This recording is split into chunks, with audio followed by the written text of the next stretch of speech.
నమో వెంకటేశాయ. ఈరోజు ఆంధ్రప్రదేశ్ రాష్ట్రంలో తిరుమల తిరుపతి దేవస్థానంలోని లడ్డు కల్తీ నెయ్యికి సంబంధించిన వ్యవహారం బాగా రాజుకుంటుందండి. అయితే ఈ వ్యవహారాన్ని ఏదో ఒక రెండు రాజకీయ పార్టీల వ్యవహారంలాగా భావిస్తూ ఈ రెండు రాజకీయ పార్టీలు కూడా విమర్శ ప్రతివిమర్శ అంటూ వెళ్తూ ఉన్నాయి.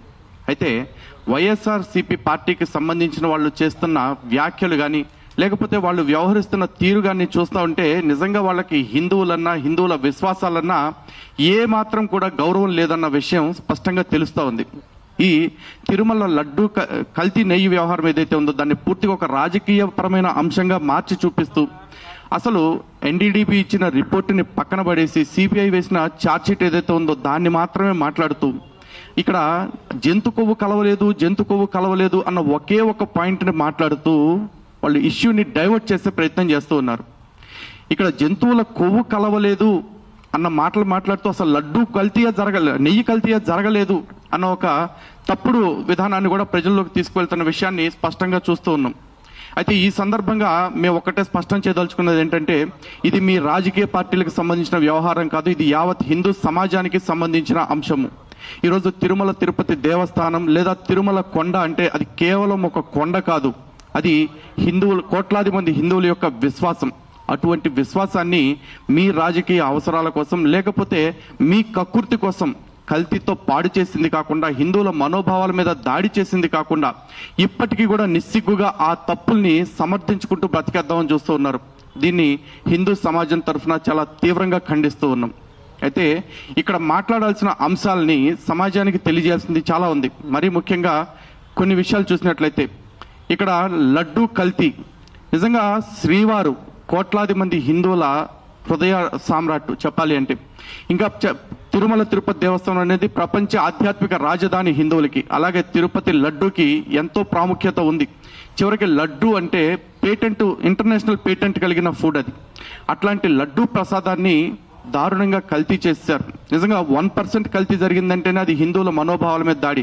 కానీ అలాంటిది 1% నెయ్యి కూడా లేకుండా మొత్తం కెమికల్స్ తోటి ఈ లడ్డూని నింపేసి భక్తుల విశ్వాసాలతోటి హిందుత్వం యొక్క ఆ మనోభావాలతోటి ఆటలాడుకున్నారు. ఇది చాలదన్నట్లు ఇది భక్తుల యొక్క ఆరోగ్యంతో కూడా వీళ్ళు ఆటలాడుకున్నారు. అంటే ఈ రోజున నిజంగా లడ్డు తిన్నవాళ్ళు ఎవరైతే ఉన్నారో సుమారు రోజుకి 2 లక్షల లడ్డూలు తిరుమల కొండపైన అమ్ముతున్నారు అని తెలుస్తూ ఉంది.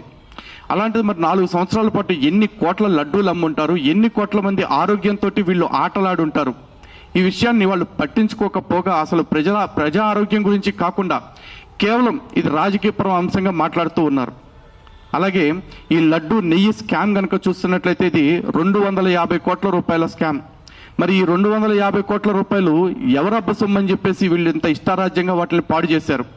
దానికి ఈ రోజు వరకు కూడా ఒక్కళ్ళు కూడా బదులు చెప్పట్లేదు. అలాగే ఇప్పటి ప్రభుత్వాన్ని కూడా మేము ఒకటే డిమాండ్ చేస్తూ ఉన్నాం. గతంలో చంద్రబాబు నాయుడు గారిది ఏదో చిన్న కేసులో 30 కోట్ల స్కామ్ గురించి అరెస్ట్ చేసి 58 రోజులు జైల్లో పెట్టారు. మరి ఈరోజు కోట్లాది మంది విశ్వాసాలు గాయపరిచిన ఈ వైఎస్ఆర్సీపీ నాయకుల్ని కావచ్చు లేకపోతే వాళ్ళ అనుచర గణం కావచ్చు ఇంత స్కామ్లో పార్టిసిపేట్ చేసిన వాళ్ళందరి మీద మరి చర్యలేవి ఆధారాలతోటి ఇంత స్పష్టంగా కల్తీ చేశారని తెలిసినా కూడా పైగా ఇప్పుడు వాళ్ళ నాయకులు మాట్లాడుతున్న మాటలు మరీ విడ్డూరంగా ఉన్నాయండి. ఈ రోజున ఎన్డీడీపీ కాఫ్ ఒక నివేదిక ఇచ్చింది. ఆ నివేదికలో బీఫ్ టాలో ఉన్నట్టు అదేవిధంగా లార్డ్ అంటే పంది కొవ్వుకి సంబంధించిన ఆనవాళ్లు ఉన్నట్టు ఒక రిపోర్ట్ వచ్చింది. ఆ రిపోర్ట్ని బేస్ చేసుకుని విచారణ కమిటీ వేయటం, సిట్ వేయటం, ఆ సిట్ ద్వారా ఇంత విచారణ జరిగి రిపోర్ట్ రావటం జరిగింది. ఈ రోజున సిట్ రిపోర్ట్లో కూడా జంతువుల కొవ్వు కలవలేదు అని చెప్పాలి. జంతువుల కొవ్వు కలిసినట్లుగా చెప్పాలి అంటే మినిమం 10% ఆ ట్రేసెస్ ఉంటే కానీ మాకు ఐడెంటిఫై కాదు అన్న మాట మాత్రమే చెప్పారు. కానీ వీళ్ళు ఏం చేస్తున్నారంటే అసలు కలవనే లేదంటున్నారు. నిజంగా ఇప్పుడు మాకు అనుమానాలు వస్తుంది. అటు NDDB of central government institution, ఇప్పుడు సిట్ కూడా సెంట్రల్ గవర్నమెంట్ ప్రతినిధులతోటే ఉంది. మరి ఈ రోజున ఒక రిపోర్ట్లో వచ్చిన అంశం రెండో రిపోర్ట్లో కనపడట్లేదు అంటే తేడా ఎక్కడ జరిగింది? ఎన్డీడీపీ వాళ్ళు తేడా చేశారా లేకపోతే సిట్ విచారణ తేడాగా జరిగిందా? దీన్ని కూడా మరి ప్రశ్నించాలి కదా. నిజంగా హిందూ సమాజాన్ని ఒక గందరగోళంలోకి నెట్టేస్తూ హిందూ సమాజం యొక్క మనోభావాలతోటి ఆటలాడుకుంటూ హిందూ సమాజాన్ని ఇంత క్షోభకు గురి చేసిన ఈ నాయకుల్ని ఇంక ఎంతకాలం మేము భరించాలి? వాళ్ళ మీద చర్యలు తీసుకోవడానికి ప్రభుత్వం కూడా ఎందుకు మేనమేషాలు లెక్కిస్తుందని అడుగుతా ఉన్నాం. ఈ రోజున మాది ప్రధానమైన డిమాండ్ ఒకటే అండి. ఆ రోజు వైఎస్ఆర్సీపీ ఉంది, ఈ రోజు టీడీపీ ఉంది. రేపు మళ్ళీ ఈ డెమోక్రసీలో ఎవరు అధికారంలోకి వస్తారో తెలియదు. ఇలాంటి పార్టీ వైసీపీ లాంటి పార్టీ భవిష్యత్తులో మళ్ళీ అధికారంలోకి వస్తే మళ్ళీ కూడా తిరుమల తిరుపతి దేవస్థానానికి, లేకపోతే లడ్డు ప్రసాదానికి కావచ్చు, మీ ఇతరత్ర ఆహార వీటికి కావచ్చు, అన్నిటికీ కూడా ఇటువంటి ప్రమాదం కలిగే అవకాశం ఉంటుంది. మరి దీనికి ఇప్పటి ప్రభుత్వం తీసుకుంటున్న శాశ్వత ప్రాతిపదిక మీద తీసుకునే చర్యలు ఏంటి? మా సైడ్ నుంచి ఆల్రెడీ మేము డిమాండ్ చేసాం గతంలో. టీటీడీ ఎక్కడెక్కడైతే వాళ్ళ దేవాలయాలు నిర్మిస్తూ ఉందో ఆ దేవాలయాలు నిర్మించే ప్రతి చోట కూడా టీటీడీ ఆధ్వర్యంలోనే గోశాలలు పెట్టి ఆ గోశాలల నుంచే ఆలయానికి కావాల్సిన నేతిని ఉత్పత్తి చేసేలాంటి చర్యలు తీసుకోవాల్సిందే. ఎప్పుడైతే థర్డ్ పార్టీ మీద ఆధారపడతామో, అండ్ ఆ థర్డ్ పార్టీని కూడా ఎట్లా ఇచ్చేస్తున్నారంటే టెండర్స్ ఎవరు తక్కువ కోట్ చేస్తారో వాళ్ళకి ఇస్తున్నారు. నిజంగా ఈరోజు మార్కెట్లో 600-700 అమ్మే నెయ్యిని 320 రూపాయలకి 325 రూపాయలకి ఇస్తారు అంటే వాళ్ళు ఖచ్చితంగా కల్తీ చేసే అవకాశం ప్రతిసారి ఉండొచ్చు. ఇది హిందువుల యొక్క మనోభావాలతో ఆటలాడటమే. అందుకే అటువంటి వాటి పట్ల నిజంగా ఏదైనా మార్పు కావాలి అంటే టీటీడీ స్వయంగా ఈ గోరక్షణ శాలలు ఏర్పాటు చేసి వాటి ద్వారా పాల ఉత్పత్తి మరియు నెయ్యి ఉత్పత్తిని చేయాలని మేము కోరుకుంటున్నాం, మేము డిమాండ్ చేస్తూ ఉన్నాము. అలాగే కొండపైన ఒక శాశ్వత ప్రాతిపదికన ఈ ఆహార పరీక్షా కేంద్రానికి సంబంధించిన వ్యవస్థను కూడా ఏర్పాటు చేస్తామని గతంలో చంద్రబాబు నాయుడు గారు చెప్పడం జరిగింది స్వయంగా. దాని విషయంలో కూడా త్వరితగతిన చర్యలు తీసుకోవాలని, కొండపైకి వచ్చే ప్రతి ఆహార పదార్థాన్ని కూడా స్వయంగా అక్కడే ఎప్పటికప్పుడు నాణ్యత పరీక్షలు జరిపిన తర్వాతే వినియోగంలోకి తెచ్చేలాంటి చర్యలు తీసుకోవాలని మేము డిమాండ్ చేస్తూ ఉన్నాం. ధన్యవాదాలండి. నా పేరు లలిత్ కుమార్, హిందూ జనశక్తి వ్యవస్థాపక అధ్యక్షుడిని.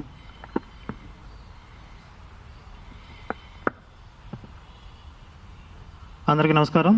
ఓం నమో వెంకటేశాయ. నా పేరు కరుణాకర్ సుగ్గున, శివశక్తి ఫౌండర్ ప్రెసిడెంట్.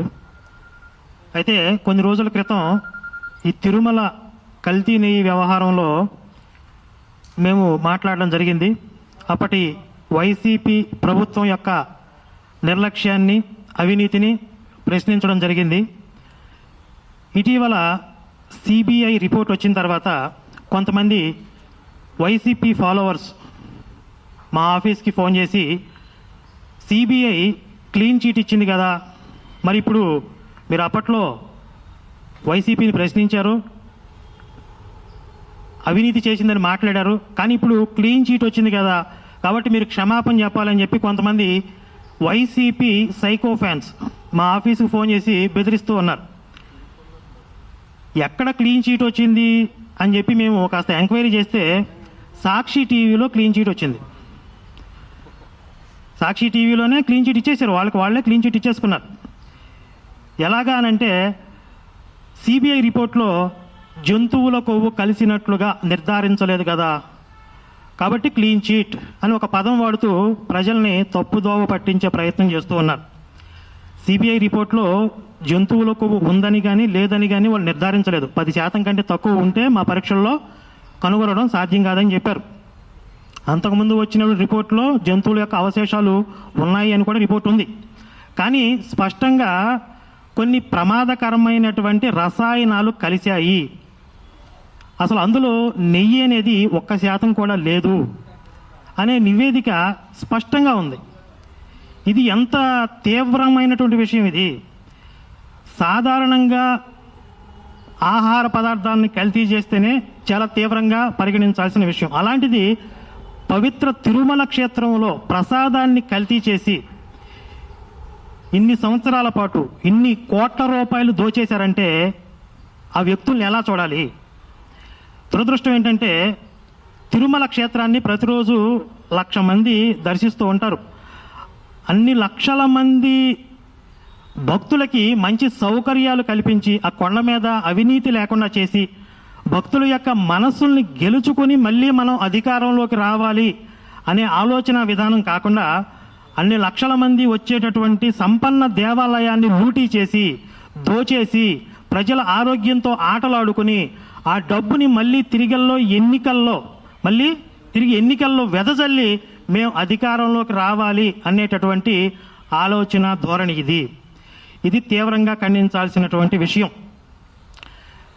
చాలాసార్లు మనం జగన్మోహన్ రెడ్డి గారి వైఖరిని చూసినప్పుడు వారి యొక్క నాయకులు కొన్నిసార్లు గీత దాటి మాట్లాడినా ప్రవర్తించినా ఆయన ఎక్కడ కూడా కంట్రోల్ చేయట్లేదు.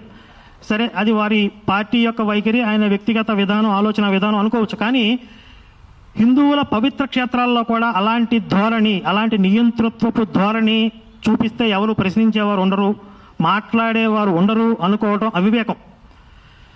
ఈయన నేను చాలా ప్రార్థనలు చేసుకుంటాను, బైబిల్ బాగా చదువుతాను అని చెప్పారు.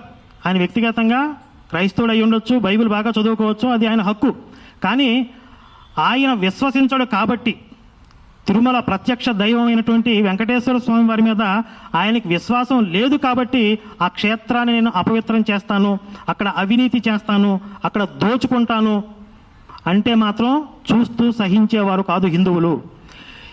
ఇది ఒక రాజకీయ పరమైనటువంటి విషయంగా కాకుండా హిందూ విశ్వాసాల మీద జరిగినటువంటి తీవ్రమైన దాడిగా పరిగణించి మళ్ళీ భవిష్యత్తులో ఇలాంటి ఆలోచన కానీ ప్రయత్నం కానీ ఇంకెవరూ చేయకుండా ఈ నేరంలో భాగస్థులైన వారికి కఠినమైనటువంటి శిక్షలు విధించాలి అని చెప్పి మేము ప్రభుత్వాన్ని డిమాండ్ చేస్తూ ఉన్నాం.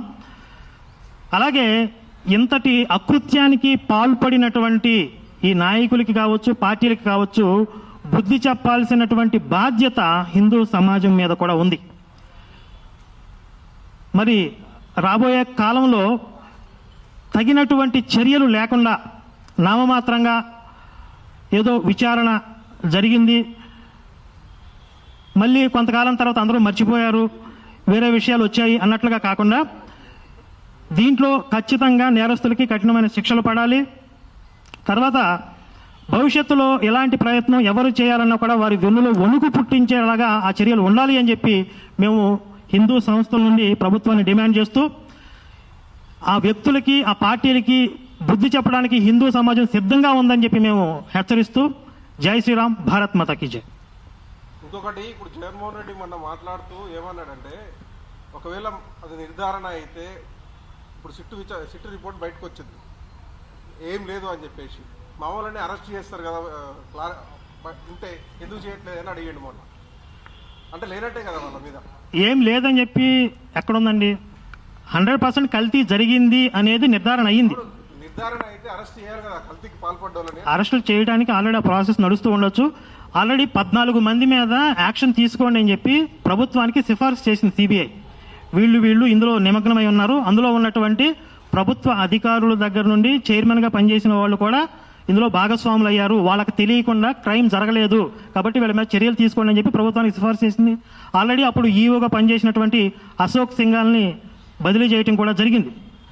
నేరం జరిగింది కాబట్టి చర్యలు అనేవి మొదలయ్యాయి. ఇంకా తీవ్రంగా తీసుకోవాలని చెప్పి మేము డిమాండ్ చేస్తున్నాం. కేవలం అరెస్టులు జరగలేదు కాబట్టి నేరం జరగలేదని అంటానికి లేదు కదండి. ఈ రోజున నిర్ధారించడానికి మనం కూడా డిసైడ్ కాలేం కదా. ఇప్పుడు మాకు మన దగ్గర కాదు మా దగ్గర చెప్తానేనండి. మాకు చంద్రబాబు నాయుడు గారు ప్రమాణం కాదు, జగన్మోహన్ రెడ్డి ప్రమాణం కాదు. మాకు ఎన్డీడీబీ కాఫ్ నివేదిక ప్రమాణం మొదట. ఎందుకంటే అది సెంట్రల్ గవర్నమెంట్కి సంబంధించిన ఇన్స్టిట్యూషన్ కాబట్టి. ఆ ఎన్డీడీబీ కాఫ్ రిపోర్ట్లో బీఫ్ టాలో ఉందని, లార్డ్ ఉందని చెప్పేసి, పామాయిల్ కర్నల్స్ తోటి కలిపారని చెప్పేసి ఉంది. ఈ రోజున సిట్ విచారణ ఫైనల్ గా ఏదైతే నివేదిక ఇచ్చిందో దాంట్లో అయితే లప్సా లాంటి ప్రమాదకరమైన హానికారక కెమికల్స్ కూడా కలిశాయి అన్న విషయాన్ని స్పష్టం చేసి పెట్టారు. అండ్ దీంట్లో ఒక 1% ఏదన్నా కల్తీ జరిగితే కూడా మేము చాలా సీరియస్ గా తీసుకుంటాం హిందూ సంఘాలుగా. అలాంటిది 1% నెయ్యే లేకుండా అసలు లడ్డూలు తయారు చేసేసి 4 సంవత్సరాల పాటు చేశారంటే ఎంత దారుణమైన విషయం. ఇక్కడ ఇంత జరిగితే అరెస్ట్ జరగలేదు కాబట్టి అని చెప్పేసి అంటున్నారు. మరి ఇప్పుడు వివేకానంద రెడ్డి గారి మర్డర్ జరిగి దాదాపు 6 ఏళ్ళు అయిపోయిందండి. ఎంతమంది అరెస్ట్ చేశారు? అంత మాత్రం మర్డర్ జరగలేదంటారా? ఇది రాజకీయం అయిపోయింది కదండి. ఇప్పుడు ఈ రోజున వైఎస్ఆర్సీపీ ఏమంటుంది, చంద్రబాబు నాయుడు గారు రాంగ్ స్టేట్మెంట్ ఇచ్చారు, చంద్రబాబు నాయుడు గారు రాంగ్ స్టేట్మెంట్ ఇచ్చారు అంటారు. అసలు ఎవరి స్టేట్మెంట్ ఎవరిస్తే మాకేంటి? ఇక్కడ మా దేవాలయము, మా దేవాలయానికి అత్యంత ప్రాధాన్యత కలిగిన లడ్డు, ఈ రెండింటికి సంబంధించి ఒకటి పవిత్రత, 2 ప్రజారోగ్యంతో ఆటలాడారా లేదా, దాని గురించి మాట్లాడుతున్నాము. దాని గురించి ఏదైనా నివేదికలో ఏదైనా తేడా ఉంటే చెప్పమనండి. దాన్ని ఏ పేజ్లో ఉందో, ఏమేమి ఇచ్చారో, నివేదికలో క్లీన్ చిట్ ఎక్కడ వచ్చిందో చెప్పమనండి. ఇందాక కరుణాకర్ గారు చెప్పినట్టు వాళ్ళకి క్లీన్ చిట్ ఏదైనా వచ్చిందంటే సాక్షి ఛానల్లో వచ్చిందేమో, మిగతా ఏ ఛానల్లోనూ క్లీన్ చిట్ రాలేదండి.